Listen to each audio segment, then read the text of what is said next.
How I forgave a sinner in front of her accusers. They dragged her to me in the dust, ready to stone her. But I saw her pain, not her sin. The morning air in Jerusalem was crisp and cool, a welcome relief from the heat of the day before.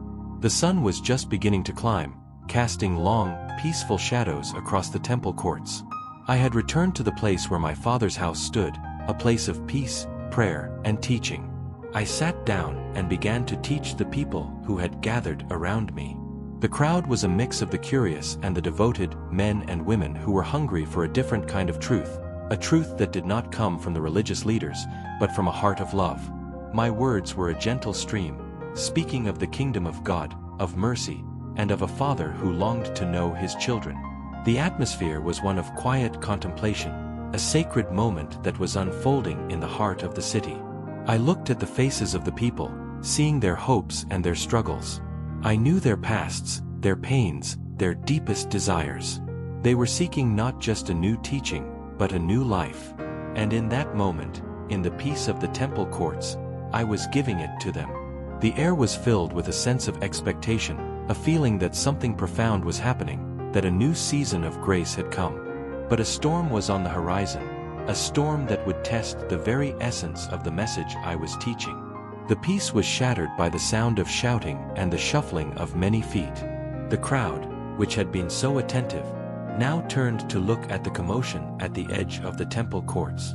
It was a group of religious leaders, the scribes and Pharisees, and they were dragging a woman behind them. She was in a state of utter disarray, her clothes torn, her hair disheveled, a look of abject terror on her face.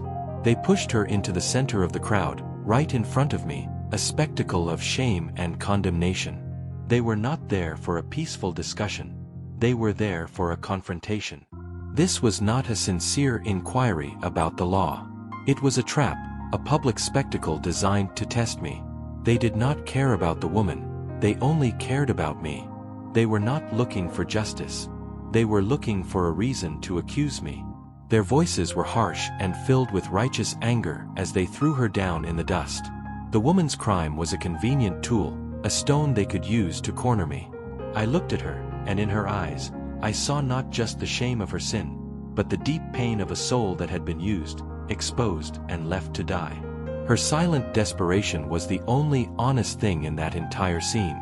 The leader of the group stepped forward, his voice a cold and formal accusation. "Teacher, this woman was caught in the act of adultery. Now in the law, Moses commanded us to stone such women. What then do you say?" Their words were a breaking point, a direct challenge to my authority and my message. They were holding up the very letter of the law as a weapon, demanding that I choose between justice and mercy, between the law of Moses and the law of grace. The tension in the air was palpable. The crowd held its breath, waiting for my response. They were forcing me to take a side. If I said to stone her, I would have been seen as a hypocrite, as a man who preached a gospel of love but demanded a penalty of death.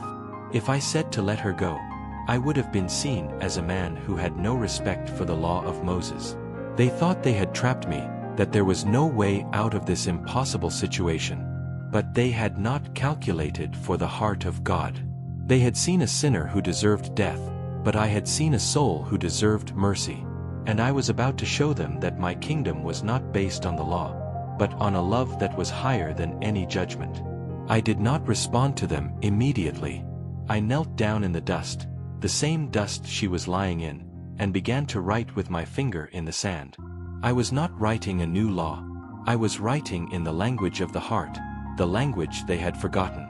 My silence spoke volumes. It was an invitation to a different kind of justice, a justice that began not with an accusation of others, but with an examination of self. The scribes and Pharisees looked at each other, confused by my action. They demanded a verbal response, but I was giving them something far more profound. After a moment, I stood up and looked them directly in the eyes. My voice was calm and steady, but it carried the weight of all eternity. "Let him who is without sin among you be the first to throw a stone at her." The words were like a thunderclap in the stillness. They were not a condemnation of them, but a call to their own consciences. I bent down and continued to write in the sand, giving them a moment to reflect on their own lives, their own failures, their own secrets. They had come to accuse, but now they were the ones on trial. And one by one, beginning with the oldest among them, they dropped their stones and walked away in silence. My purpose in that moment was not just to save a woman's life, it was to show them that true justice is not found in condemnation, but in mercy and forgiveness. They had come to me with a rock of judgment, but I had shown them that the only thing that mattered was a heart of love. I showed them that the law was not an instrument of death, but an invitation to life, and that I was the one who had come to fulfill it. When I finally stood up, the woman was still there, trembling in the dust. The crowd was gone, leaving us alone in the temple courts. I looked at her, not with a look of condemnation, but with a look of profound compassion. "Woman, where are they? Has no one condemned you?" Her voice was a soft whisper. "No one, Lord." And then I gave her the most powerful word she would ever hear. "Neither do I condemn you. Go, and from now on sin no more." My words were not just a pardon, they were a new beginning, a fresh start. I was not just forgiving her sin, I was giving her back her dignity and her life. She walked away from me that day, not with her head bowed in shame, but with her spirit lifted in gratitude.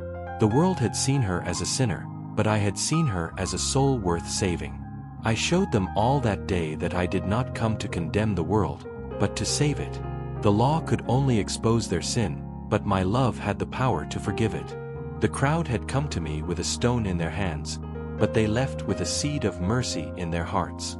They had come to watch a stoning, but they had witnessed a salvation. They had come to see a broken woman, but they had seen a love that was greater than any sin.